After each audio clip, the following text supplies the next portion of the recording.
I had been Willow's simp for 5 years. Her sister had also been my roommate's simp for 5 years. Then, on New Year's Eve, neither of us waited for the person we loved. However, at that exact moment we both received the official announcement of their relationship online. In the end, after thinking it over, Alicia said, "What if we got together instead? We know each other inside out." I nodded. Okay, so, we rushed to try on wedding dresses, book the venue, pick an auspicious date and write the invitations, all with a single goal, to get married before they do. Chapter 1. On New Year's Eve I was in a mall on the main street, watching hydrogen balloons rise while countless couples hugged one another. I was holding a movie ticket, snow swirling around me. I couldn't quite describe what I felt, only that, after loving Willow for so many years, it hadn't come to a good ending. My phone vibrated. I lifted my hand and looked. It was Alicia, Willow's sister. On the chat screen it said, "He didn't come either. Willow, Alicia and I grew up together. Later I fell in love with Willow, and Alicia fell in love with my roommate. I asked her to help me and I helped her. It's a pity that, this New Year's Eve, she wasn't waiting for Makoto and I wasn't waiting for Willow." After letting out a long breath, I was about to leave when I got a call from Alicia. It was noisy on her end, but her voice was clear and tight with emotion. She asked, "Have you seen my sister's post with him?"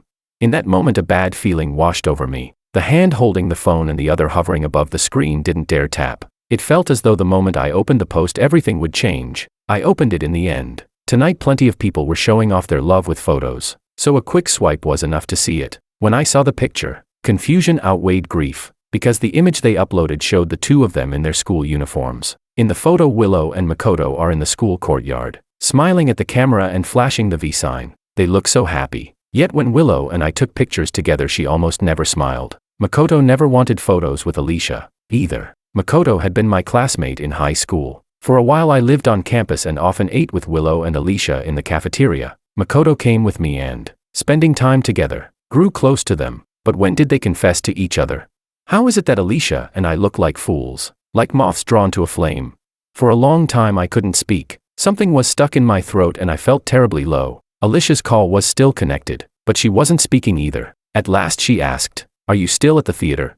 I answered with a hum. She said, "Then wait for me there, let's watch the movie together." I said, "Okay." Yes, it was awkward, but fortunately she was sharing the embarrassment with me, so it wasn't quite so depressing. While I waited I didn't replay clues about those two. My mind was blank. I felt dazed. It had all happened too fast. I don't know how much time passed. My legs were numb from squatting when I finally saw Alicia appear near the escalator. A few days ago she had dyed her hair a vivid red. She said that everything in the new year would be vibrant, and that red hair meant good things were coming her way. Originally, I'd wanted to dye my hair red too, but she beat me to it. Green didn't feel right, so I simply bleached it yellow blonde instead. When she spotted me, she quickened her pace and walked over. I waved at her and said, "Give me a hand, my legs are a bit numb." Alicia came closer and helped me to my feet. Seeing the resigned look on her face, I laughed. "Not bad, at least we're not sniffling." I thumped my tingling legs with my fists. The mix of ache and relief felt weirdly. That sweet sour sting that actually feels good.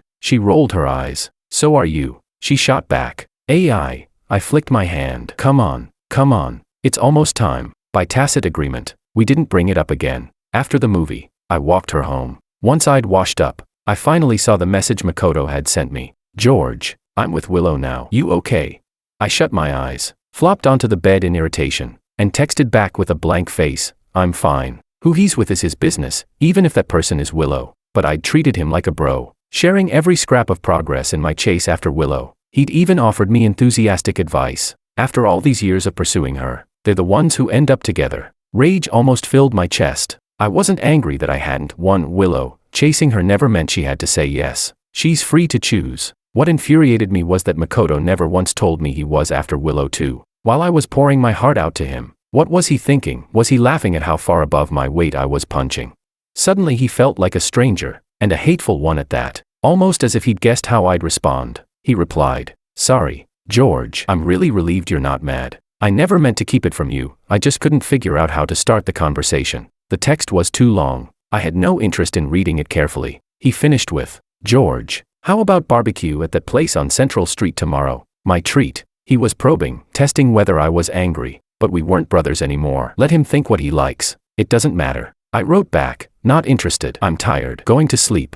After a while he stopped texting, and instead Willow messaged me. The person I've always liked is Makoto. He's kept his distance only out of respect for your friendship. Everything he did was for you, but love can't be yielded. George, please don't take your anger out on your best friend. How to put it? I used to like Willow, like her so much it spilled out of everything I did. It feels as if, almost overnight, something inside me has curdled, my stomach turns. How could their feelings be sudden, their being together all at once?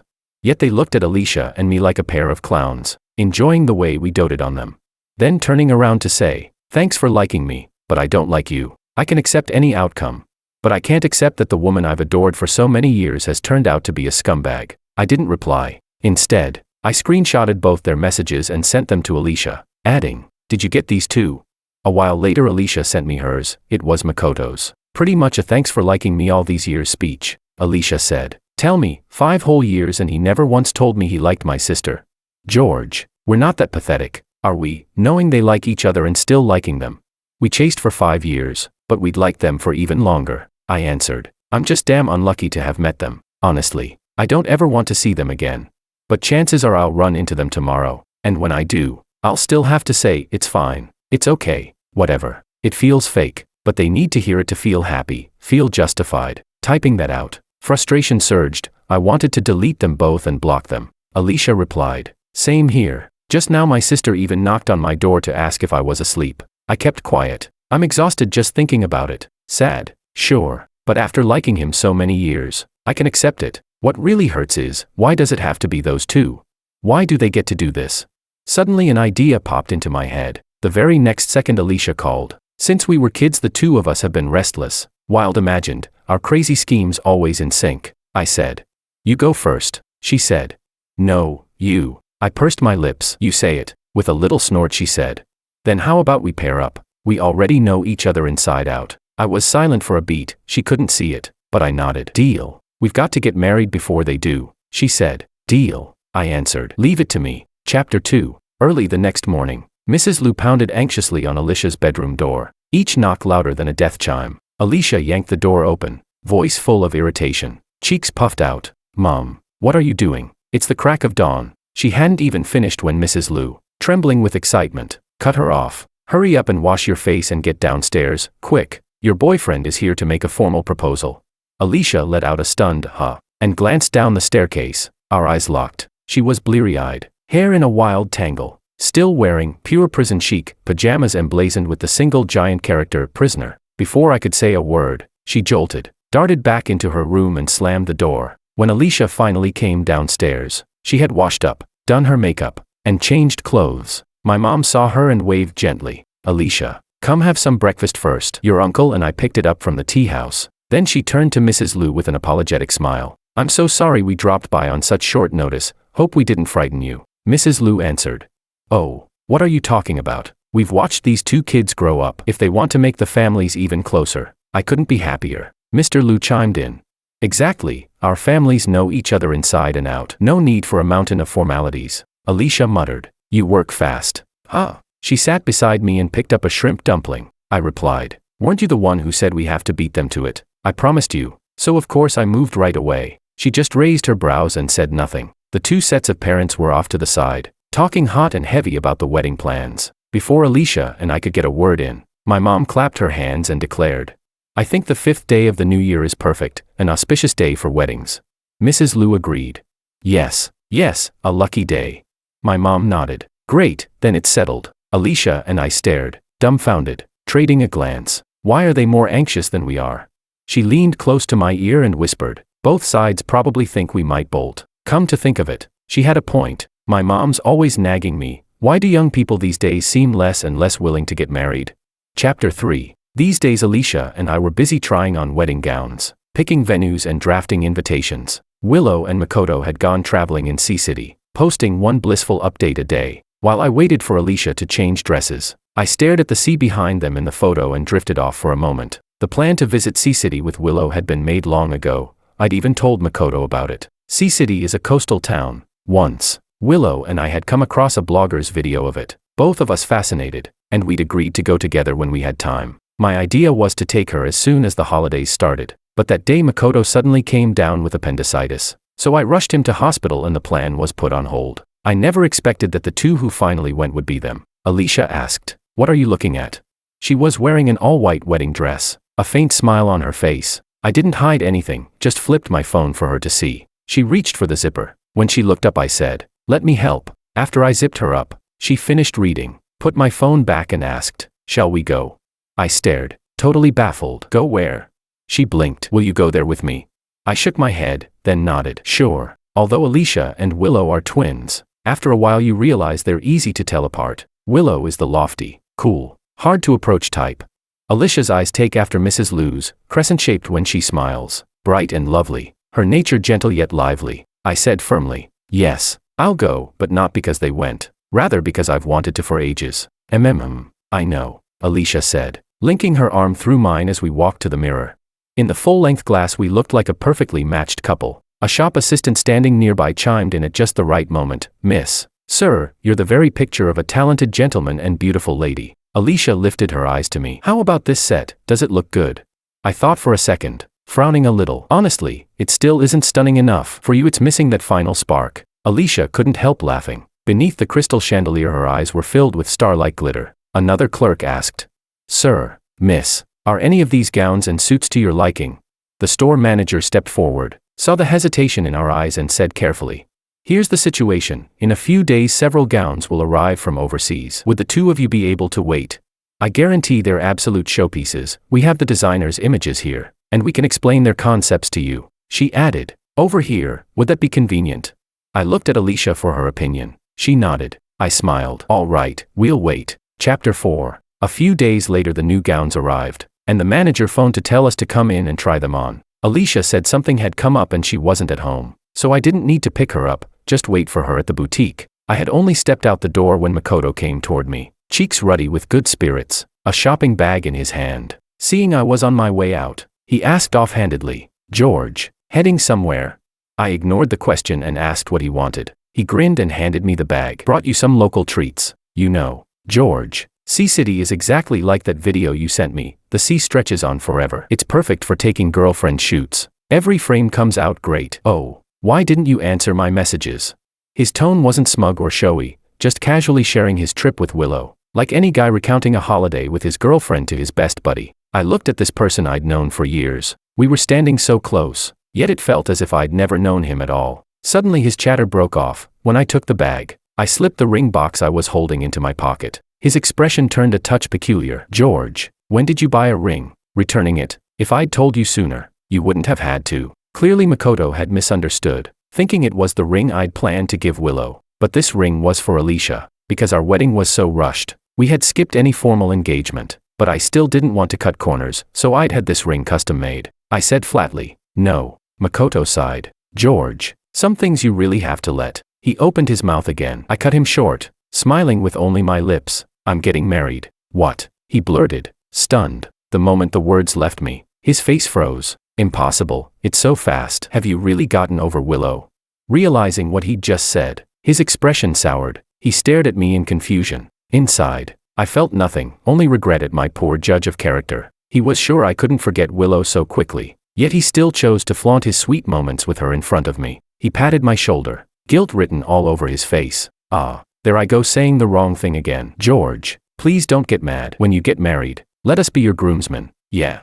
He hesitated, then added, "But you're really something, getting married without telling me. I haven't even met my future sister-in-law." Between the lines he was asking me to introduce my fiancée. There's a type of person in the world who covets anything that belongs to others, who enjoys the sense of superiority and triumph in snatching it away. I don't care whether Makoto truly likes Willow, but I do wonder if he ever spared a thought for the girl who, after he tossed off one comment about disliking a vase, who couldn't even cook, worked hard to change herself and personally made him breakfast every single morning. Alicia. I smiled. "Sure," he said. "Really? Then let's go." Because of Makoto's delay, Alicia actually arrived at the bridal shop before me. The moment he saw Alicia appear in the store, the smile on Makoto's face vanished completely. He couldn't believe it. Twitching the corners of his mouth, he asked me, "What's Alicia doing here?" As his pupils dilated in shock, I slowly walked up and wrapped an arm around Alicia's shoulder. The message was loud and clear. Alicia looked up at me with a hint of helplessness, then very cooperatively turned to Makoto and said, "We're getting married on the 5th of next month. You're welcome to come." Makoto murmured, "No way." He shook his head in disbelief. Looking at Alicia's calm expression, He couldn't even form complete sentences. He stammered. You. He was probably trying to say, didn't you used to like me? Oh, really? I looked at him coolly and asked. Makoto, why would that be impossible? If he could end up with Willow overnight, why couldn't we? Just then, the atmosphere dropped into silence. Makoto's phone rang. He snapped out of it like waking from a dream and fumbled for his phone. While he took the call, we had already sat down on the couch.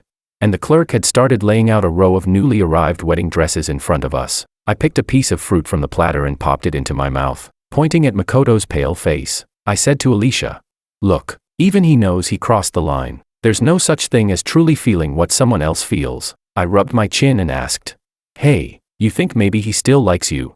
Alicia glared at me and said, not a chance. Looking at the 5 wedding gowns in front of us, I sighed and asked her, see anything you like? Only then did she lift her head and look. Her eyes immediately locked onto the one in the center, a gown covered in glittering crystals. Its design overflowing with romance and elegance. Under the lights, the diamond sparkled like the brilliance of stars over a vast ocean. I saw her unable to take her eyes off the dress and waved my hand in front of her. Go try it on. As expected, marriage might not be every girl's dream. But wedding dresses? That's different. While Alicia went inside to change, it was just me and a visibly uncomfortable Makoto outside. After a while, he finally couldn't hold it in and asked, George, how did I never see you were this kind of person? You think this is funny? A grown man pulling this kind of stunt to get revenge, tricking Alicia into marriage just to get Willow to come back to you. I gave him a sideways glance, then lowered my head to continue flipping through the magazine. I replied, what kind of person am I? A hypocrite who plays dirty behind people's backs. Now that would actually be pretty funny. Besides, why do you always assume every guy's goal is to steal your girlfriend? Is it so hard to believe I actually like Alicia? This habit of yours, imagining everyone's out to cuckold you, you should get that looked at. I was ready to keep roasting him, but the next second, Alicia flung the curtain open, and just like that, all the words in my mouth fell silent. I stood there, utterly stunned, and not just me. Even Makoto and Willow, who had hurried in from outside, were wide-eyed in amazement. I felt a surge of satisfaction. If a dress can leave people speechless, the money was well spent. While I walked over to admire her, Alicia whispered to me, tell me, why did those 2 suddenly show up? Then, still preening, she added, take a few shots. Take a few shots. We look so gorgeous in this mirror. I had just raised my phone when Willow, having snapped out of it, suddenly spoke. You're getting married? How come I didn't know? The frown on her brow eased at once. Her tone turned coaxing. Alicia, how can you be so thoughtless? Marriage isn't something you spring on mom and dad without a word. If this gets out, what will people say? Be good, stop throwing a childish tantrum. Makoto, whose face had been sour, seemed to think she had a point. His expression lightened. If Willow, Alicia's own sister, knew nothing about the wedding, it had to be our little play act, right? Makoto said, Alicia, there's no need for this charade. You've never been this willful, and you've been getting colder toward me. Even if we can't be lovers, can't we still be friends? Alicia rolled her eyes. That's rich. Am I supposed to stay warm and fuzzy toward my sister's boyfriend? Still be friends? Do you think everyone is as boundaryless as you are? I'm about to get married, please keep your distance. She paused, then went on. Since you don't believe us, sis, call mom and dad and ask. Alicia stopped arguing and simply held Willow's gaze. Seeing we were perfectly calm, Willow, lips bloodless, turned to me. Is this true? It is, I said, still unconvinced. She dialed her parents right in front of us. The result, yes, we are getting married. Under the dazzling lights the 4 of us stood on opposite sides, and no one said a word. Willow stared at me, dazed, standing beside Alicia. I met her gaze, and suddenly couldn't understand it. She doesn't like me. So why did her eyes redden the moment she heard I'm getting married? I felt Alicia's fingers tighten, almost reflexively, on my sleeve. I patted her back to reassure her. I asked, could you 2 leave now? They looked stiffly at each other. Makoto forced a thin smile. George, didn't you say I could be your best man? In our green youth, Makoto's smile had always carried a hint of shyness. Now it's the easy grin of a sunny adult. Back then, with my arm slung over his shoulder and his eyes brimming with sincerity, he'd said, George, when you get married I'm going to be your best man. We agreed, brothers for life. I'd laughed and answered, of course, and I'll be godfather to your future kid. Now, are you still that Makoto who swore we'd be brothers for life? You're not. Perhaps it was the memories, or the sudden realization that adults who claim to stay good friends often drift into strangers. But a sour, empty ache spread through my chest. Softly, I said, that won't be necessary. For a moment it felt like saying goodbye to a friend who now exists only in memory. Makoto's face went white. He stumbled back a step. George. I no longer cared how much sincerity lay in the way he repeated my name. It simply didn't matter anymore. Chapter 5. With the wedding drawing ever closer, we walked out after picking the venue. I held Alicia's hand to warm her as we tilted our heads to the sky. It had started snowing again. Flakes landed on us, turning our black hair white. Smiling, I lowered my head and asked, "Doesn't this feel like we're literally growing old together? Hair turning white side by side?" She nodded. "Very much so." She nudged me. "It's so poetic, let's take a picture to capture it." "Okay." Later, while packing my things, I found an old group photo in a corner. It was the 4 of us at the school sports meet. I sat on the sofa and wiped the dust off with a tissue. Only then did I notice the split second when Willow's and Makoto's eyes met. I remembered Makoto saying he wanted me to bite the metal for the shot. Who knew the shutter would click before I could? Because both sets of parents were helping, nearly everything for the wedding was sorted. The next time I saw Makoto was at a restaurant I own. He wore a brown trench coat, unshaven, haggard, slumped in a chair. Seeing me walk by, he made no move to leave. He called out, "George, I regret it." His eyes were slightly red as he looked at me. I said nothing. Gritting his teeth, he went on, "George, Alicia doesn't love you. Your marriage is doomed to fail. So what?" I curled my lip in mockery. "Hand her back to you. Aren't you with Willow?" Alicia hasn't mentioned they broke up. Stumped by my 3 rapid-fire questions, his gaze skittered away. Yet he kept on, stubborn. "If you got sick, would Alicia stay at the hospital night after night watching over you? If she played a game like a total noob and you flamed her until she cried, would she still beg you to carry her? Would she change herself just because of one comment from you and learn to please you? Would she get up at 5 every morning just to cook you breakfast with her own hands? Has she ever even said she likes you? I'm telling you this as your brother. George, it's for your own good. You don't need to fall out with me over a girl like her." I laughed softly. Such touching brotherly concern, and every line really means you want to have it both ways. Huh? Trying to two-time, are we? Absolutely not. Makoto denied it at once. Still calm, I said, "Sorry, but first, Alicia is perfectly fine the way she is. She doesn't need to bend over backwards for me. Change in a relationship goes both ways. Not one-sided sacrifice. Second, everything you just listed will happen with us, except I'm never going to flame her over a game. And Makoto, the fact you can reel off everything she's done for you proves you know how good she was to you. Yet you chose Willow. Stop the fake sympathy. You don't like Willow. You only chased her because I was chasing her. What you love is that little rush of superiority. The thrill of winning." I added, "You know what?" I dug out an old photo of the 4 of us. Enunciating each word, I told him, "I must have been blind to call you brother. Don't ever come looking for me again." The place was quiet at that hour. After I'd taken a few steps, Makoto burst into a near-manic laugh behind me. "Ha ha ha. George, just admit it, you're a loser. Alicia likes me, and even Willow, the one you're so crazy about, likes me. You get nothing. Doesn't that make you a loser?" Just then a waitress came by with 2 bottles of beer. I grabbed them and hurled them straight at him. "Ah." He let out a piercing scream. "Still feel like barking?" I asked, wiping my hands with a napkin. I gave the waitress an apologetic smile. "Sorry about that." "No worries, boss, he had it coming," she said, then hurried off. "George, you actually hit me." Makoto was a mess now, face twisted with rage. "Keep yapping and the kitchen's hot pot broth base will be next," I said with a grin, then turned and walked inside. Over lunch I told Alicia what had happened that morning. Scowling, she snapped, "Tell me they're not crazy, seriously crazy." At the office Makoto has nothing better to do than lurk downstairs, pretending to run into me. At home my sister's forever sulking and asking why we're getting married if we don't even like each other. I'd had a surprisingly quiet few days, never realized she'd been dealing with all that. I asked, "Why didn't you tell me?" She pouted. Then, with a wounded look, said, "You come home from all the wedding prep and collapse straight into bed. I didn't want to bother you with those 2 weirdos." Sure enough, some people just love eating from someone else's pot and picking wildflowers. Anything pure and clean doesn't interest them. Watching her fuming like that, I asked, "So you really feel nothing for Makoto anymore?" 5 whole years, you know. Suddenly her expression flipped, eyes narrowed in warning. "George, I'm telling you, if you dare leave me alone at the wedding, you are dead." Whoa, calm down, I said. "I'm only asking. 5 years never even earned me a proper glance. How could I expect her to fall for me in a single month?" She snorted. "Then why bother asking? Isn't that obvious?" Mouth twisting, she muttered, "What's going on in that head of yours? Maybe it's like, when you talk to God, that's called faith. When God talks to you." She trailed off with that out-of-the-blue line, leaving me blank for a beat. With a laugh she finished, It means your brain's busted, right?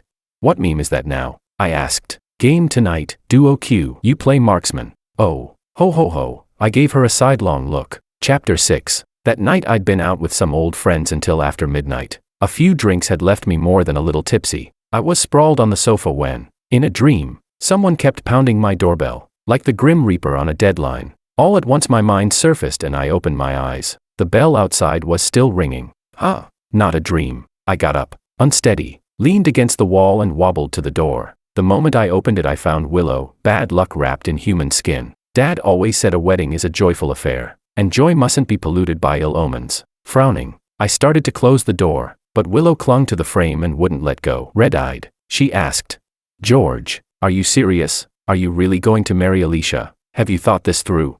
She loves Makoto, you two will never work." She sobbed. "George, don't be impulsive. Don't marry someone you don't even like just to get back at me." I narrowed my eyes, forced down the nausea in my throat, and articulated every word. "I'm deadly serious. I like Alicia, and I'm going to marry Alicia. Is that clear enough? Alicia is wonderful." Whenever the four of us went out, it felt like I was the one killing your vibe. You were forever nitpicking. Either my photos weren't good enough, or the place I chose was wrong, or you'd sulk and make me guess why. Alicia likes the pictures I take, likes the restaurants I pick, never throws a fit at me. Willow blurted. Urgent. I can do that too. I had no idea what was running through her mind when she said it. She pressed on. "George, I regret it. I didn't understand my own heart before. When I heard you were marrying Alicia it hurt so much right here. I got scared. I never imagined a future without you. Ugh." I couldn't hold it any longer and vomited, splattering her from head to toe. "Disgusting. Ugh." I gagged. Her words stopped dead. Her face couldn't have looked any worse. "Whoa. Sis, sorry about that." Alicia had appeared without my noticing, the curve of her lips tinged with unmistakable glee at Willow's plight. She went on, lightly scolding. "Showing up at your future brother-in-law's place in the middle of the night. If people get the wrong idea you'll drag us all down, won't you?" Willow's eyes flew wide, but whatever she meant to say was cut off when Alicia swung the door shut. In the bathroom Alicia dabbed a towel across my mouth and the front of my shirt, her gaze liquid with tenderness. I let out a sigh and asked in a low voice, "When did you get here? How long were you watching? How much did you hear?" She gave a tiny smile. "I showed up the moment you opened the door." "Oh," I muttered, at a loss. Under the bright bathroom light she suddenly asked, "Just now, what photo were you talking about?" My head was still fuzzy. "What?" Softly she clarified, "The part about taking pictures." "Oh, that happened plenty of times, didn't it? Every time we went out I picked the spots. Those two were always unhappy. I drew up the itinerary, booked the tickets. Over dinner they'd gripe that I'd chosen a dud. During photos they'd nitpick nonstop. At the sites they'd moan they were tired, saying I'd picked some crappy place. If they were that exhausted they could have stayed home, lazed in bed or sipped coffee in a cafe. I'd have been perfectly fine with that. Why drag themselves out only to complain?" Alicia leaned into my arms, eyes warm. "I get it," she whispered. "I really do." I let out a long sigh. Honestly, there were so many times I wanted to stop chasing Willow, but every time I remembered that middle school speech contest, how she was the only one cheering me on, I'd think, hold on a little longer, just a little longer. Alicia nuzzled me without a word. I went on, "And another reason is that, back then, I'm the one who said we should chase the twins together. Seeing you still going all out after Makoto, I didn't want to rain on your parade." At that she gave a half-angry laugh, snorting. "First time I've heard that pursuing someone is about keeping up brotherly loyalty. Drunkard, talking nonsense," she added, then stood to fetch me some clothes. With a playful wink she asked, "Think you can shower on your own?" I bobbed my head vigorously. "I can," and almost pitched headfirst into the tub, my balance shot. Alicia grabbed me in alarm. "Hey, watch where you're crashing." Then, biting her lip, she muttered under her breath, "Whatever, going to see it all sooner or later anyway." A heartbeat later she barked, "Hands. Keep those hands to yourself, you perv." "I'm not a perv, I'm your future husband," I protested. She quirked a brow. "And whose husband again?" "George," I answered. "And whose wife?"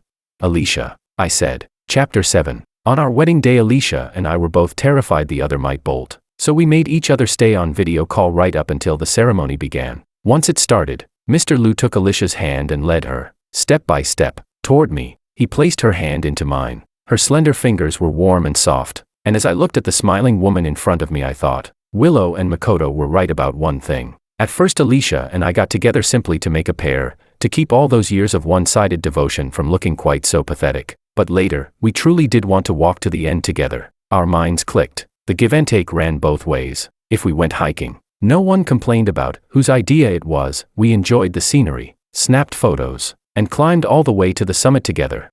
In the end, Willow and Makoto never made it. Both of them cheated. No one knows which happened first, Willow traveling with her older upperclassman and booking the same hotel room, or Makoto pairing off with an intern from the office. Their affair partners kept changing, one after another. Eventually each of them got hard proof of the other's cheating. The breakup was ugly, so loud it even hit the local news. My former future in-laws were so furious and humiliated they could hardly show their faces in public. One evening, after all this had blown up, I came home to find a hot meal Alicia had cooked. I watched her busy silhouette in the kitchen, and couldn't help walking over and wrapping my arms around her from behind. She smiled and asked, "What's this all about?" I slipped my arms around her waist and muttered, "I've only just realized, to love someone you need loyalty, to keep on loving, patience, and in the end, conscience." Who knew living those words could be so hard? "George, did you cheat on me?" she gasped, spinning round with the kitchen knife still in her hand. I gaped at her. "Are you crazy?" "Scared me to death," she said, pretending to let out a relieved sigh. I asked, "Thinking about it now, if we'd ended up with them, do you think they'd have cheated on us too?" Alicia snorted. "Change maybe to definitely." She didn't even want to talk about her sister. "She's driven mom and dad up the wall. Lou Corp's stock is about to hit limit down, and dad's threatening to cut her off. Good thing we struck out on our own," she added, "or we'd be furious too." People who treat love lightly won't change just because the partner is different. I watched Alicia cooking my favorite soy sauce chicken and swallowed. Last year, when we went to Sea City, a coastal town famed for seafood, I fell hopelessly in love with white-cut chicken, scallion oil chicken, soy sauce chicken, salt-baked chicken, hand-shredded chicken. Of them all, soy sauce chicken is my true love. The rich savory sauce soaks every fiber, the meat silky tender, one bite and you never forget. "Thanks, wife," I said, and kissed her cheek. She shivered, then tapped her lips. "They say they want one too." With a grand sweep of my hand I declared, "Then kisses all round."